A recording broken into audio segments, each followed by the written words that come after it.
Boa noite, professor Severino Celestino. Boa noite, Álvaro Mordecai. Boa noite a todos os companheiros aqui na nossa live, nos nossos bastidores. Sejamos todos muito bem-vindos para o nosso estudo dessa noite, que trata do início de uma paraxá chamada Belachotecha.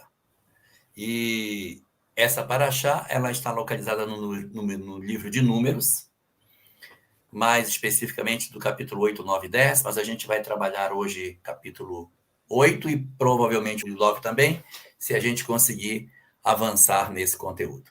Então, eu quero passar primeiro para o meu querido Álvaro, para que ele faça um apanhado geral do que a gente tem como apresentação dentro dessa nossa paraxá, o que ela traz, qual é a síntese desse momento novo de estudo. A nossa paraxá dessa semana, ela é muito especial, mas ela é uma paraxá um tanto quanto longa. Então, Sim. A gente vai dividir ela provavelmente em 2 encontros. E hoje a gente só vai fazer um esboço inicial sobre tudo aquilo que vai se desdobrar na próxima semana. E aqui o ponto mais importante, que eu acho que o professor também vai ter bastante coisa para falar sobre isso, e o Elahá também vai ter bastante coisa para falar a respeito do contexto, é justamente essa palavra, essa denominação da paraxá. Em hebraico, a gente começa assim, vai da beira, Adonai, Moshe, Lemor, Dabel, El Aaron, Ve'amarta, Elav, Bechalotecha, Etanerot. Então, e falou o Eterno a Moisés, dizendo, fala a Aaron e diz-lhe, quando acenderes as lâmpadas, fazendo...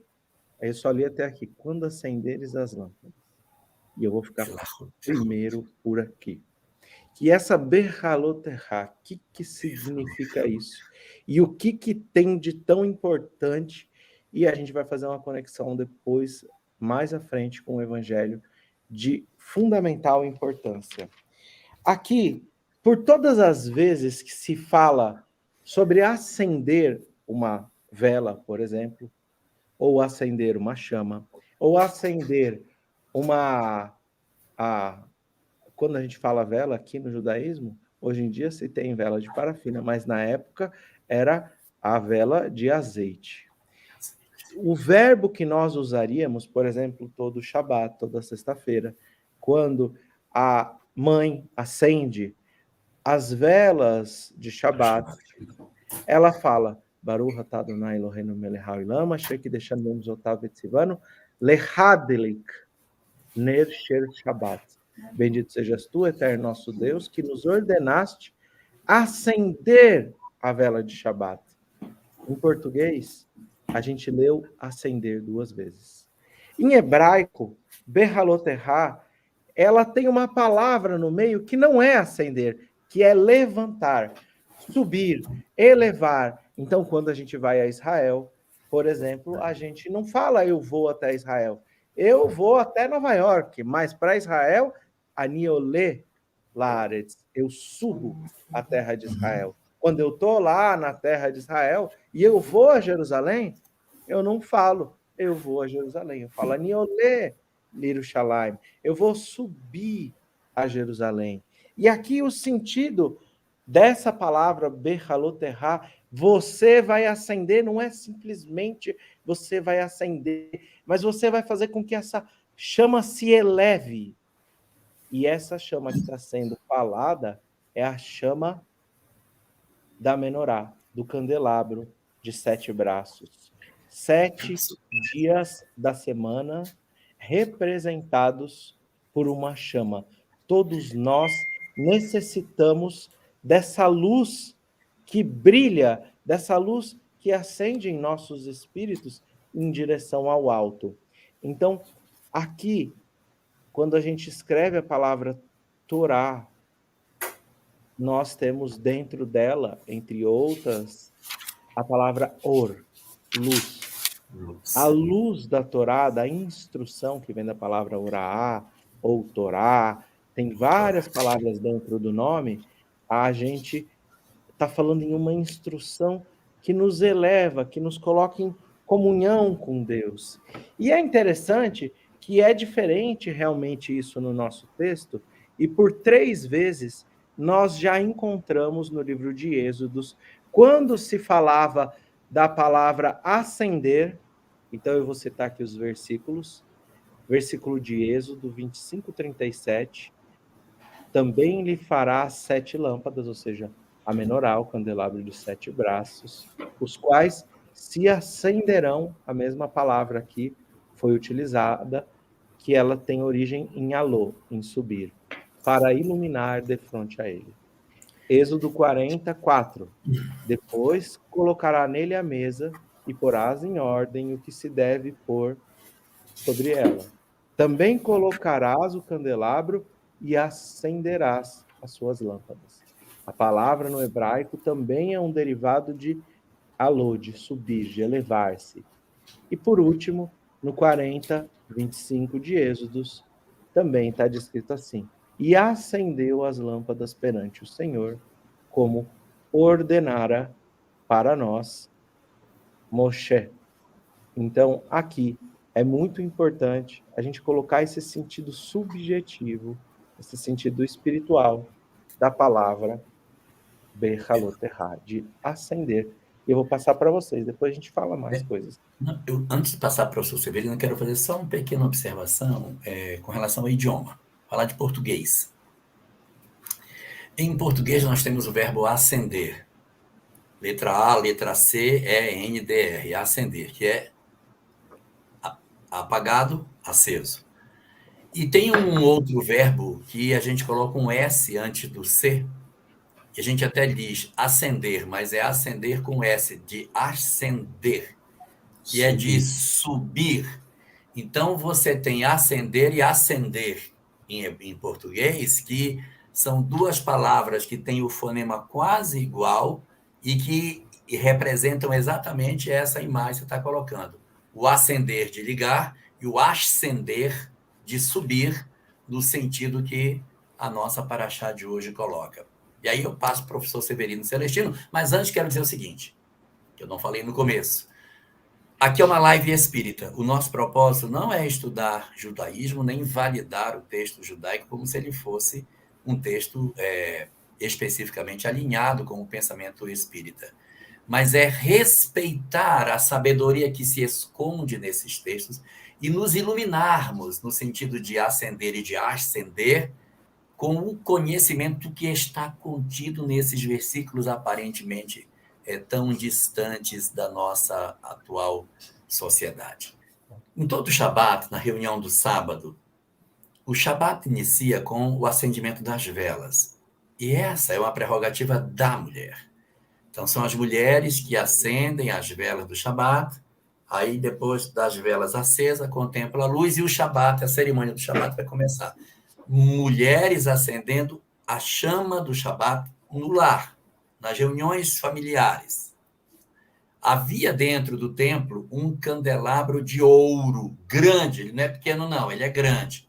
Então, nas residências, no Shabat, as mulheres acendem as duas velas que simbolizam o início da cerimônia do sábado. E dentro do templo, os sacerdotes, não um homem comum, mas só os sacerdotes que tinham acesso, deveriam manter acesa os 7 braços desse candelabro que iluminavam. Então, é luz também, só que agora são homens que acendem. E aí essa luz tem esse sentido que ele estava colocando de ascender, de ascensão, de subida. E aí, então, portanto, mulheres, homens, lar, templo, 2, 7. Sábado, o tempo todo. E é interessante, a Rashi vai dizer que essa palavra significa Ad shetechecha shal hevet olá meelecha. Isso significa até que a chama eleve-se por si mesmo. E aqui a gente vai começar a entender assim o contexto da paraxá. Porque você só fala, não, tudo bem, quer dizer ascensão. Mas como assim? Não é simplesmente ascensão. É uma ascensão até a posição em que, a partir daquele momento, a chama se eleve por si mesma. Então, imagina, nós estamos aqui no planeta Terra e nós queremos sair da nossa atmosfera. À medida que a gente vai se encaminhando a maiores altitudes, a gente vai empenhando grandes esforços. Mas imagina que a gente saiu da estratosfera. A partir daquele momento, a gente já não faz mais grandes esforços de ascensão. O que significa isso? Nós estamos em um mundo de provas e expiações. Nós ainda estamos em um momento da nossa evolução do espírito, onde é necessário que nós venhamos a empenhar grandes esforços para vencer, talvez, algumas questões que um dia a gente vai falar, nossa, como isso era, não vou dizer grotesco, mas eu vou dizer como isso era animalesco. Nossa, como eu tive que empenhar esforços tão grandes para vencer contextos que, dentro de mim, nos dias de hoje, já é vergonhoso. Eu sei o que eu tenho que vencer dentro de mim. Mas aqui o que o texto está tentando dizer é que, em determinado momento, os nossos esforços espiritualmente, eles vão tomar um pouco mais sublime do ponto de vista de evolução. Mas ainda nos nossos dias, nós necessitamos acender essa luz no íntimo de nossos espíritos, para que essa luz ilumine, como eu coloquei, 7 braços, 7 dias da semana, constante vigilância, constante oração, para que nós venhamos a vencer o maior de todos os desafios, essa animalidade, essa evolução anímica que ainda emprega dentro de nós. E é legal que tem um texto de Emmanuel, eu vou ler o comecinho só desse texto. Tem um texto de Emmanuel que ele denomina brilhe vossa luz. Essa luz dita lá no capítulo 5, acho que aqui já é talvez 6, o professor Severino Celestino vai saber com exatidão qual versículo, quando Jesus diz, brilhe vossa luz, a expressão no hebraico, eu não tenho dúvida, que não é simplesmente, capítulo 5, né, de Mateus, não é simplesmente, no Sermão do Monte, não é simplesmente acender essa luz íntima, mas é uma das palavras utilizadas em um desses versículos, desses 4 versículos que nós estamos utilizando. É uma luz que transcende o físico e ela vai... Claro, Elahá. O brilhe a vossa luz não é só acendi, agora eu tenho a minha cabeça de fogo. É o brilho nesse sentido da ascensão da criatura humana, é o iluminar-se no sentido de ascender espiritualmente. Isso é muito importante para o nosso estudo de hoje. Vai, Álvaro. Elahá, eu queria trazer essa passagem de Emmanuel, um pouquinho dela, só os 2 primeiros parágrafos, para a gente ver como não é tão óbvio assim. E Emmanuel vai dizer assim, meu amigo, no vasto caminho da terra, cada criatura procura o alimento espiritual que lhe corresponde à posição evolutiva. A abelha suga a flor. O abutre reclama despojos. O homem busca emoções. Mas ainda mesmo no terreno das emoções, cada espírito exige tipos especiais. Há sofredores inveterados que outra coisa não demandam, além de sofrimento. Pessimistas que se enclausuram em nuvens negras, atendendo a propósito deliberado durante os séculos. Suprem a mente de torturas contínuas e não pretendem construir senão a piedade alheia, sob a qual comprazem. Temos ironistas e caçadores de gargalhadas que apenas solicitam motivo para o sarcasmo de que se alimenta. Então, Emmanuel vem dizer, a gente muitas vezes, nessa jornada, quando a gente ainda está tentando alcançar a estratosfera, essa posição de evolução mais sublime, a gente se perde em caminhos que nos faltam a luz. Durante, vamos colocar aqui, um desses 7 braços, um desses 7 dias, e lá no século XIX vai ser trazido a alguns tipos de, não é sentimentos, é de algumas virtudes que simbolizam esses 7 braços. Seria a luz, a justiça, a paz, a verdade, a benevolência e a harmonia.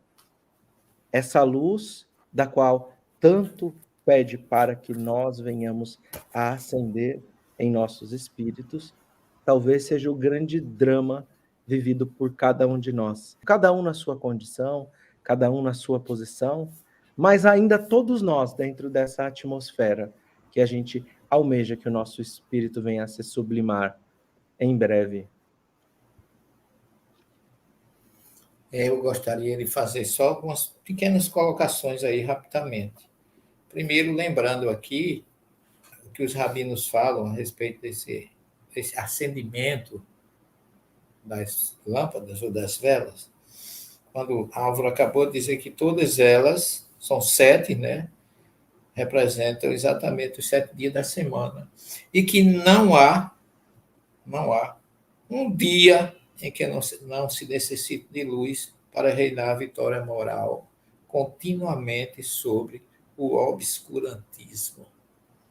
Agora, veja como Jesus era primordial em tudo que ele fazia.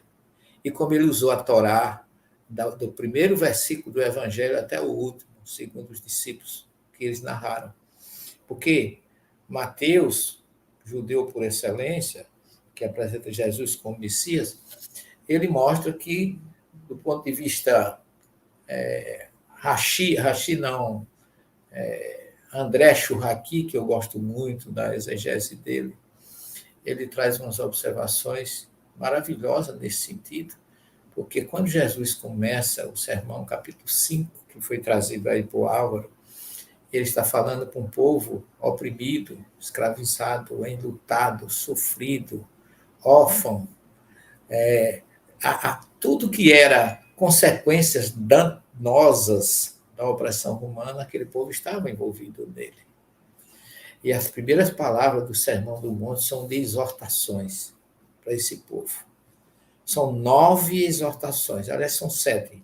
2 são mais ou menos complemento. Nessas 9, Jesus traz sempre um recado de otimismo frente à humilhação, ao luto, aos que choram, aos que estão injustiçados. Ele traz todo um drama interior do povo, como se aquele povo tivesse tão desiludido, sofrido, que não tivesse mais nenhuma esperança dentro deles. Mas olha o que Jesus faz. Ele traz a Torá desse versículo, desse capítulo 8, dizendo: vocês são a luz do mundo, vocês são o sal da terra. Em outras palavras, vocês são importantes na obra divina. Não, se hoje não está bom, mas eu trago a notícia de que existe um mundo espiritual libertador, se vocês hoje se sentem oprimidos e escravizados por Roma. Haverá uma vitória no futuro, como diz Agostinho, como diz Kardec, no capítulo 5 do Evangelho segundo o Espiritismo, que vem exatamente quando Jesus diz assim: brilhe a vossa luz diante dos homens. Mas ele não. Como é que sua luz vai brilhar? Como é que você vai. Quando ele fala das obras dele, no capítulo 5 do Evangelho de João, ele está exatamente enfatizando isso que Mateus. Ele já disse em Mateus: brilhe a vossa luz diante dos homens, mas sua luz, esse brilho só vai ser testificado pelas tuas obras. Não tem outro jeito. Você não pode dizer que tem luz se você vive em trevas, se você vive deprimido, se você vive entregue, se você vive escravizado. O iluminado jamais se sentirá escravizado, ou oprimido, ou perdedor, ou injustiçado. Não. Ele tem consciência plena de que ele é luz. Por isso que Jesus coloca no plural: vós sois a luz do mundo. Não se Eu lembrei aqui. Diga. Lembrei aqui da pessoa de Sócrates, que estando preso disse, não, eu estou livre da grade para cá, e vocês estão presos da grade para lá. Né? Esse era o iluminado. Por isso que o termo oriental iluminado tem muito a ver com tudo isso, gente. A luz ela se encadeia em todas as religiões onde existe um princípio espiritual de libertação. E Jesus diz para aquele povo doente, pobre, excluído, esquecido, sofrido, que eles são importantes para Deus.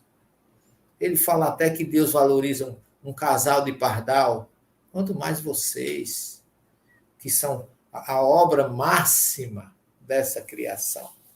Então, esse Números 8, que a gente pensa até que é um. Muita gente diz, não, esse livro de Moisés, esse é negócio para quem gosta de matemática, faz administração de empresa, faz curso de matemática, e não sabe o quanto esse livro tem.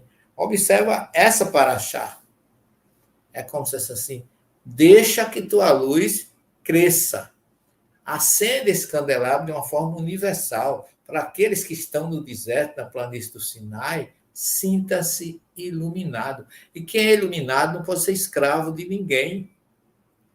Vocês são livres. É uma exortação, é um recado de Deus via Moisés, enquanto o recado de Jesus é direto.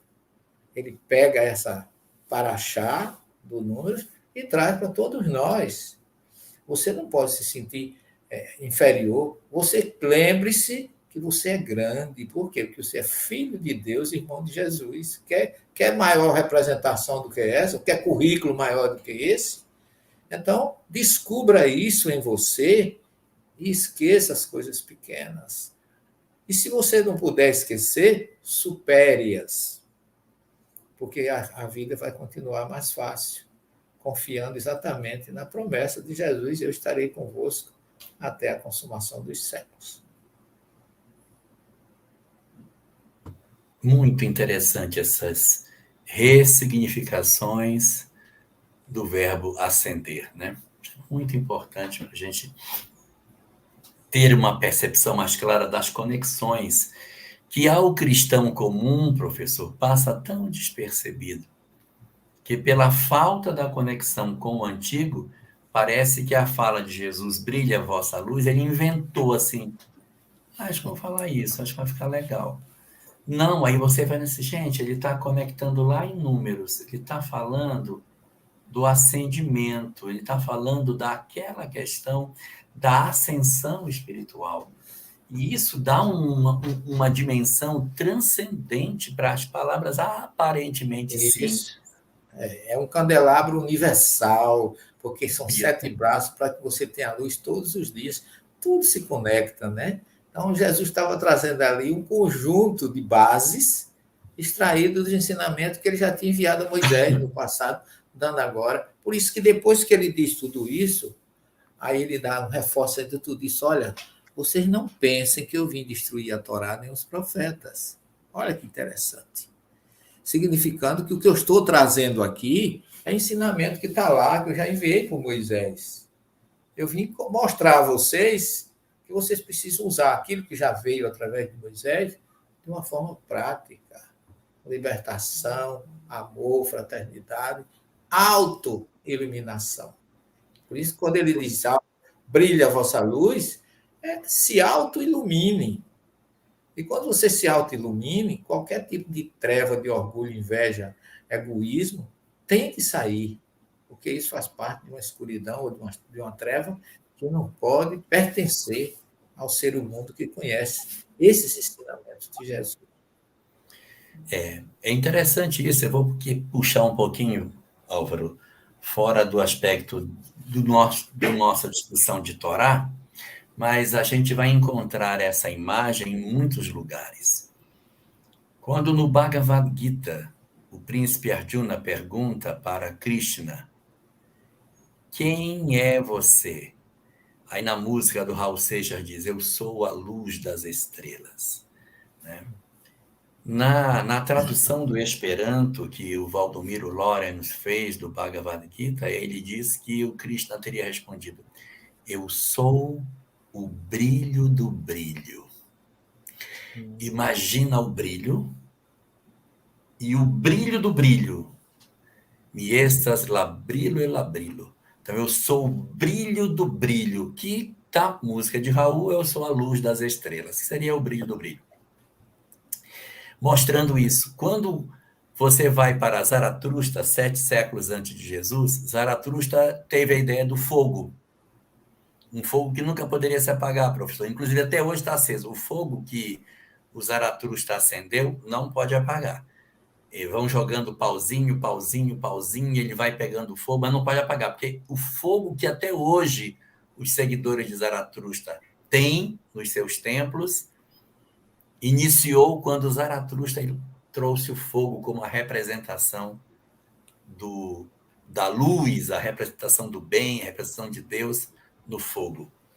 Se a gente for para a mitologia greco-romana, a gente vai encontrar um personagem chamado Prometeu. Prometeu roubou o fogo dos deuses, que era o fogo que dava vida, e foi punido por isso. O suplício eterno, ficar pendurado, e o abutre vinha comer todo dia um pedaço do fígado que crescia e tal. Mas tudo bem. O interessante é que, novamente, o fogo aparece promovendo aí a iluminação. Aí você vem o Buda, século VI a.C., falar do quê? Que quando o homem alcança o nirvana, ele se ilumina.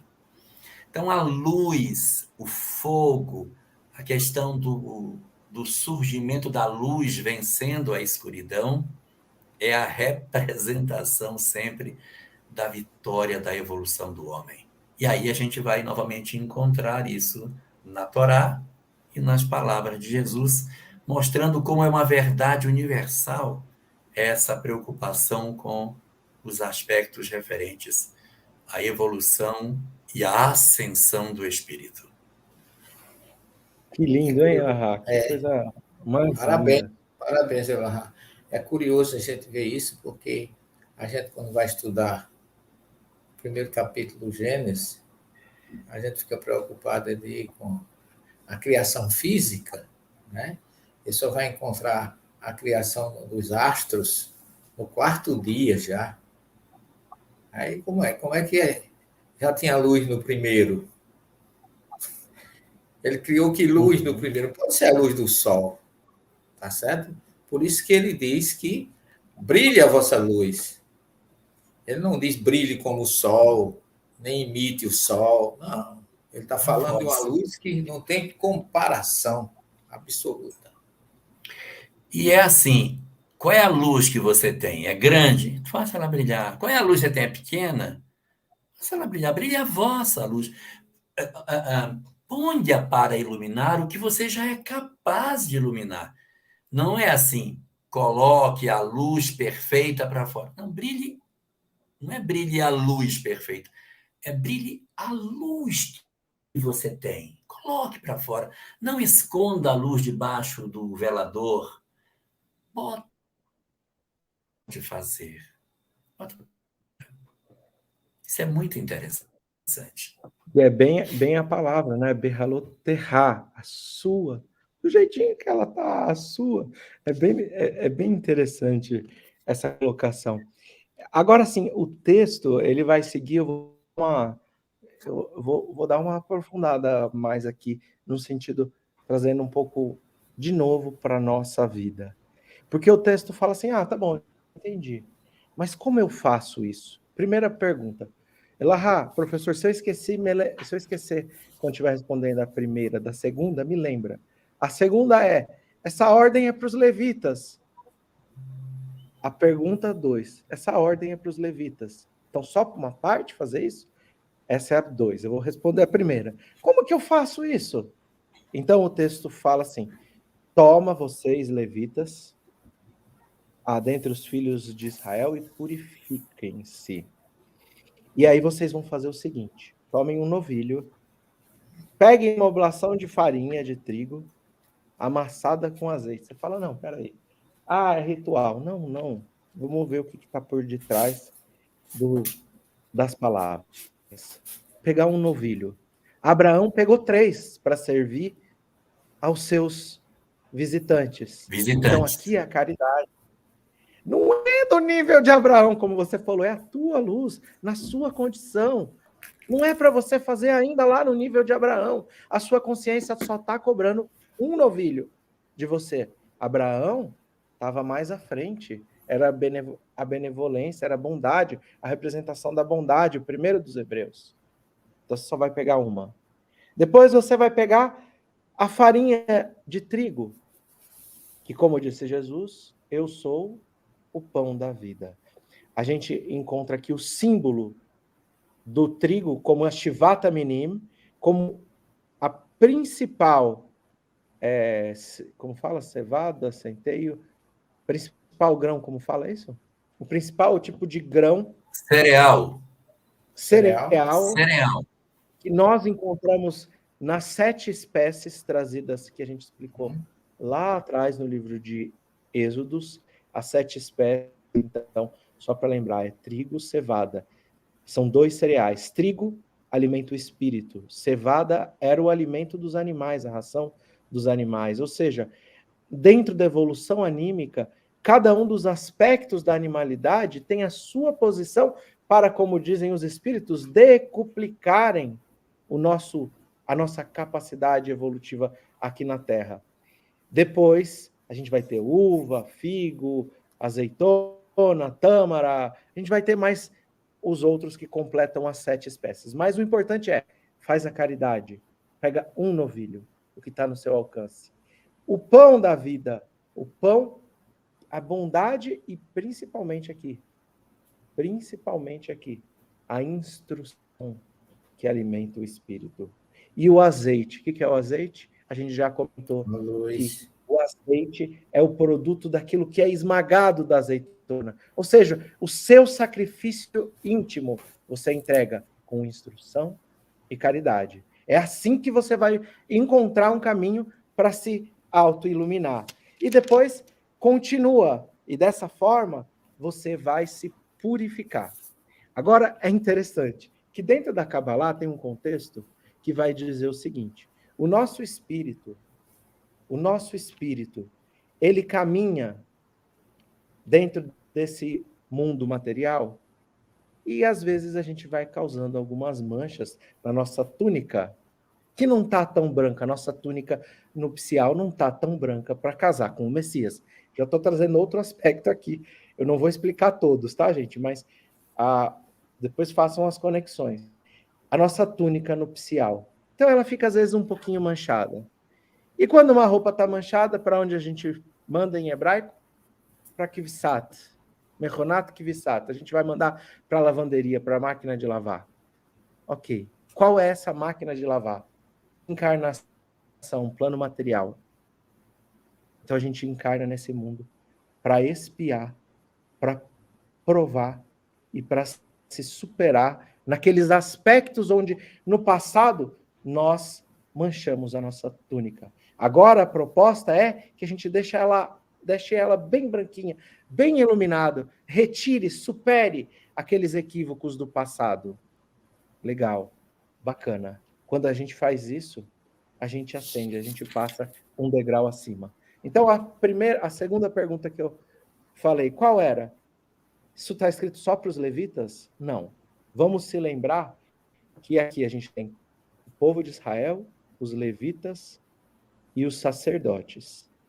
O povo de Israel é aquele primeiro andar da casa mental. Seria eu em uma encarnação onde eu estou um pouco menos consciente dos meus azeres e eu estou causando muitas manchas, talvez, ou algumas fortes manchas no meu espírito, no meu perispírito. Estou deixando aí algumas manchas na minha túnica.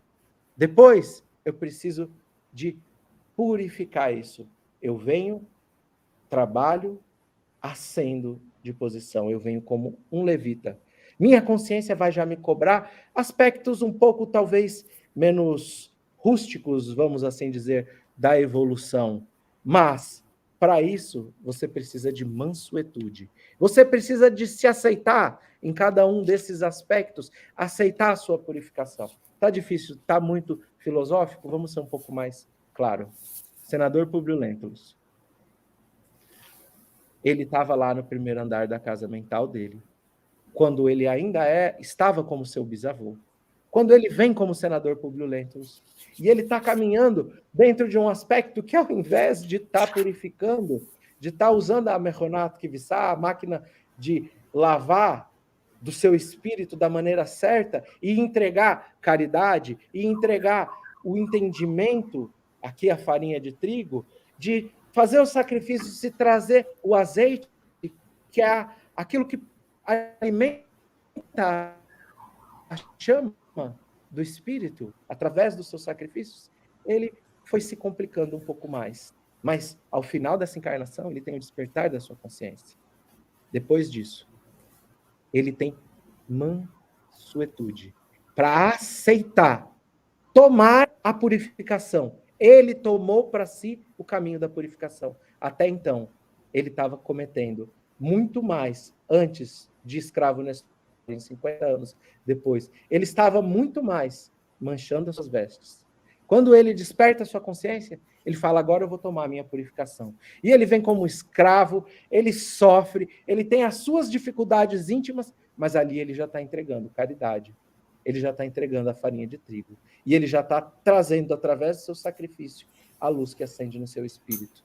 Então, aqui, ele já está no segundo andar da casa mental. Ele já está como levita. E o propósito é o quê?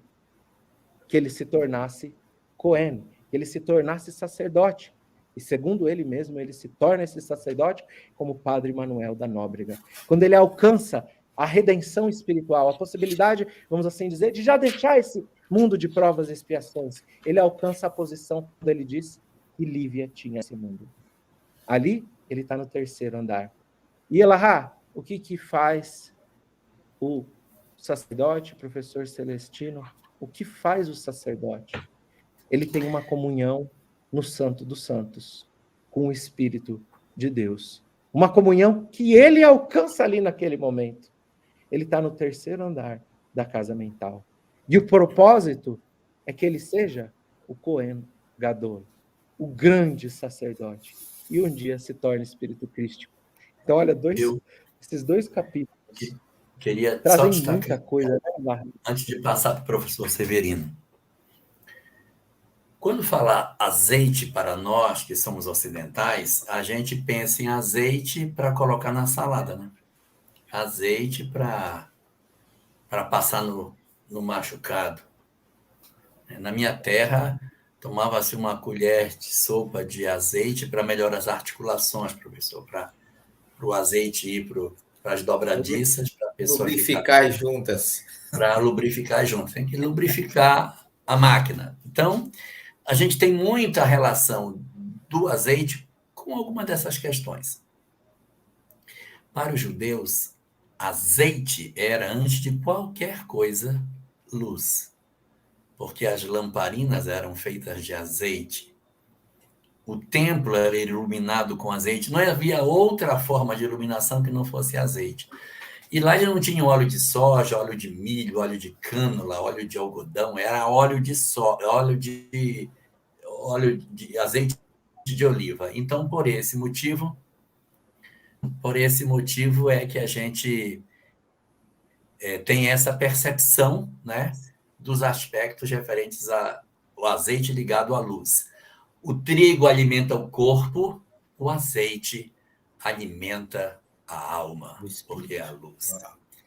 Então, aí nós temos exatamente, Álvaro, aí a gente vai fazendo essa dinâmica de observar trigo e azeite, corpo e espírito.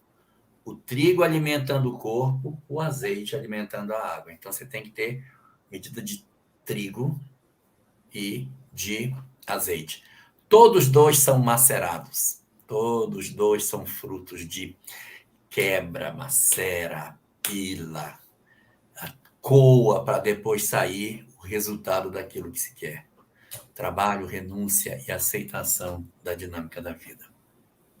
Fantástico. E é curioso porque os rabinos terminam ou concluem esse capítulo dizendo assim: os 7 braços do candelabro servem de símbolo.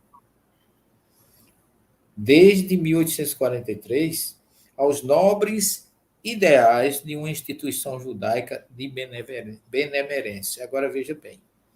Esses princípios dos 7 braços são luz, justiça, paz, verdade, benevolência, fraternidade e harmonia. Agora eu pergunto, qual desses belíssimos princípios daqui que Jesus não pregou? Isso é do Etz Chaim? Gevurah, Hesed, Tferet. Também. Sim, também. Porque tudo as está outras no ele. 3 são intelectuais. Aqui ela está falando das luzes que se acendem do ponto de vista da moralidade. E a intelectualidade é só um caminho para isso. É isso aí, lá. Não existe vazio nesse planeta, nesse mundo, tudo se encaixa. Jesus era exatamente o resumo de tudo isso.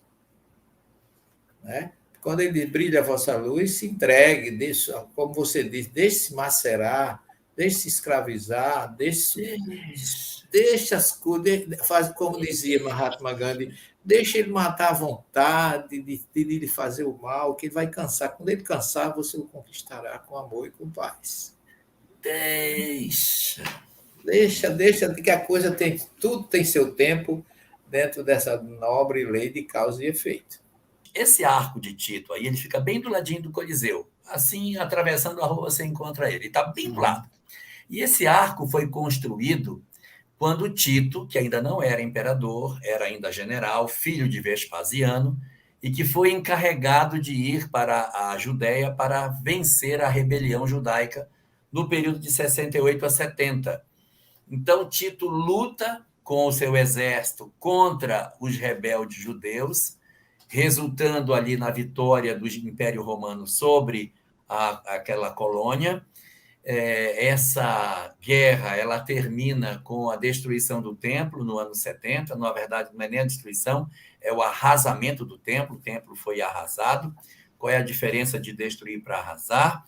É que destruir a gente só destrói, para arrasar a gente arranca as pedras da fundação.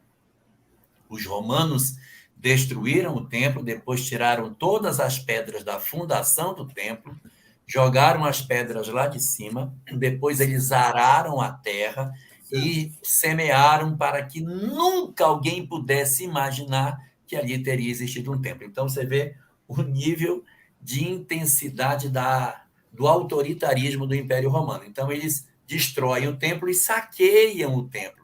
Todos os objetos que eram preciosos, ouro, que estavam lá,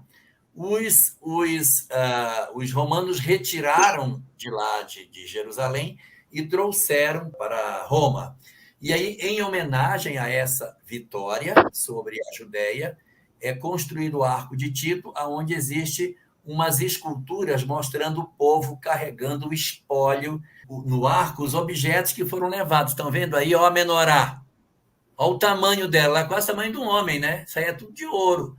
O pessoal, às vezes, vai no comércio e compra uma menorazinha que tem, assim, 2, 3, 4, 5 centímetros de altura e ficam achando que no Templo de Jerusalém era um trequinho, estava em cima de uma mesa. Não era.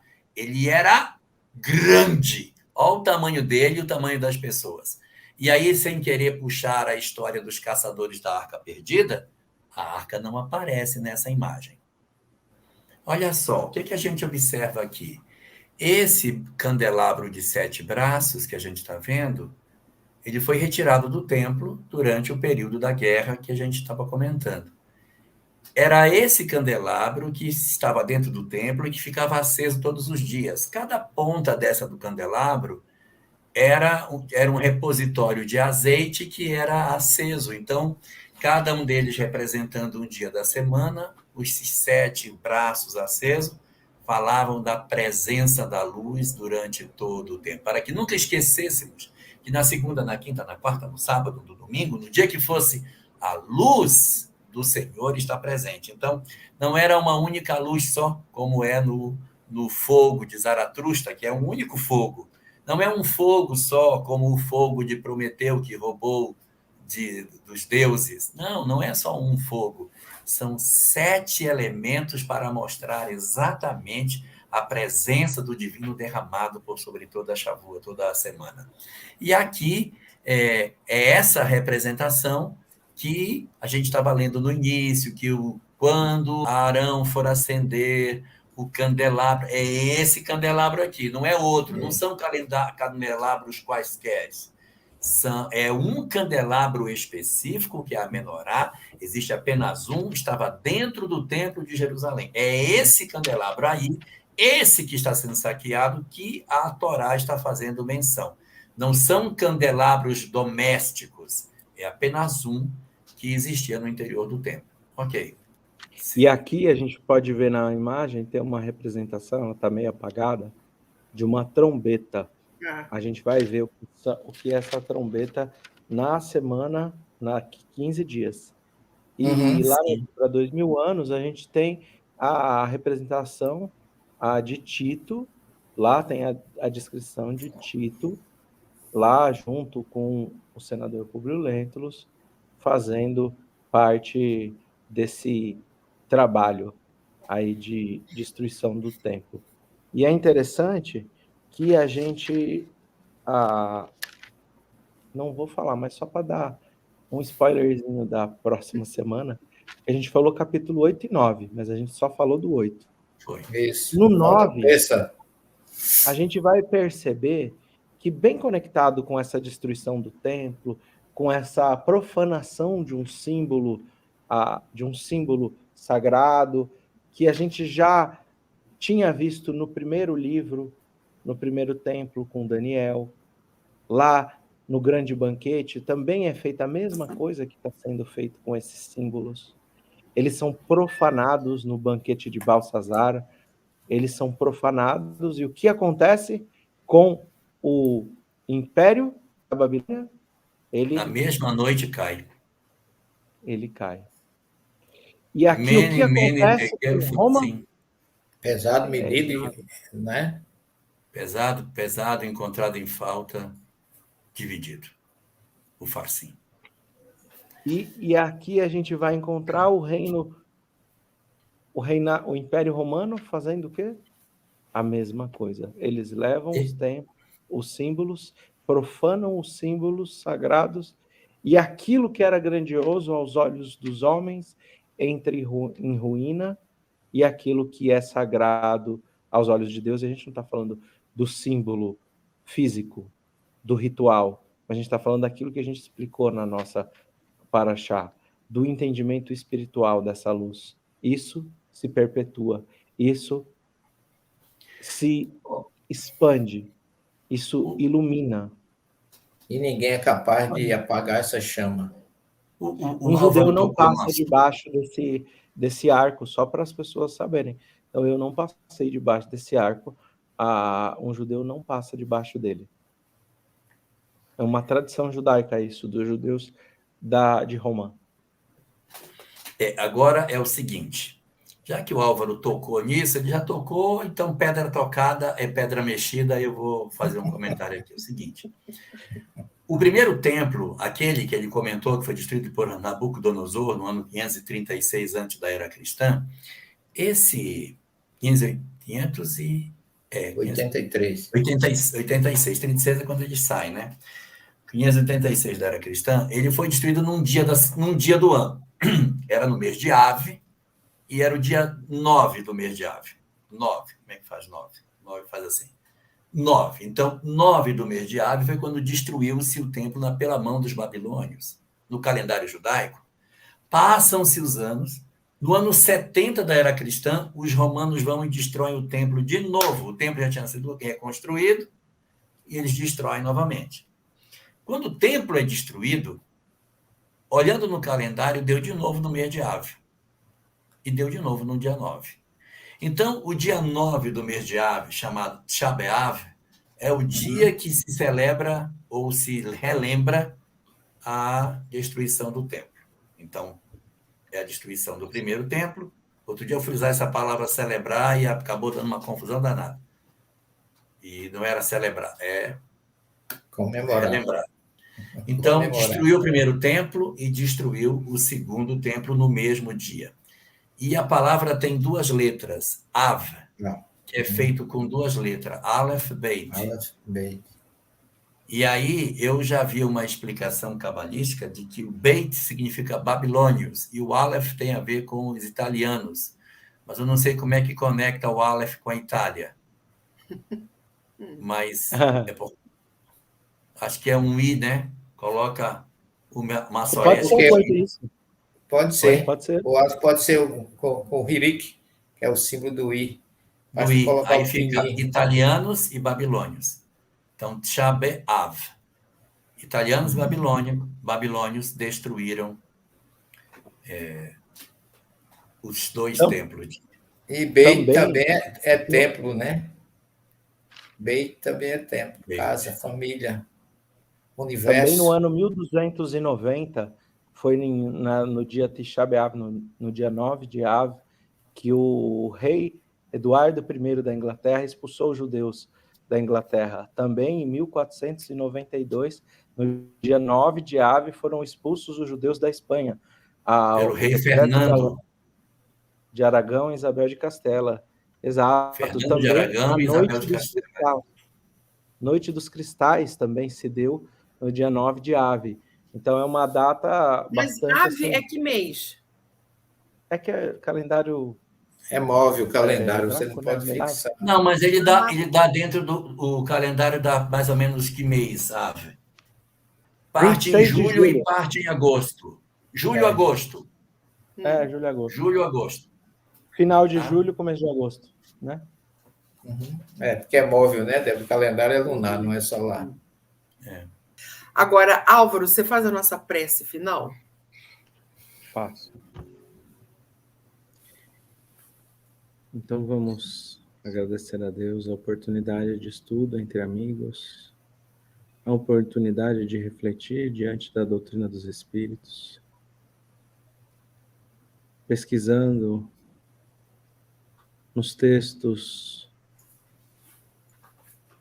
do passado, da antiguidade, por onde muitas vezes nos perdemos, e ressignificarmos um pouco do nosso passado espiritual. Muitas vezes, quem sabe, sanando feridas de nossos espíritos, que possamos, cada um de nós, estarmos cientes de que na doutrina dos Espíritos encontramos oportunidades de entendimento dos desafios dos quais vivemos hoje, em nossa nação, em nosso mundo e em nosso universo íntimo. Então, agradecidos pela oportunidade de refletir, os espíritos que assim nos auxiliam, cooperarem com cada um de nós. Desejamos uma boa noite a todos e até daqui 15 dias, se Deus quiser.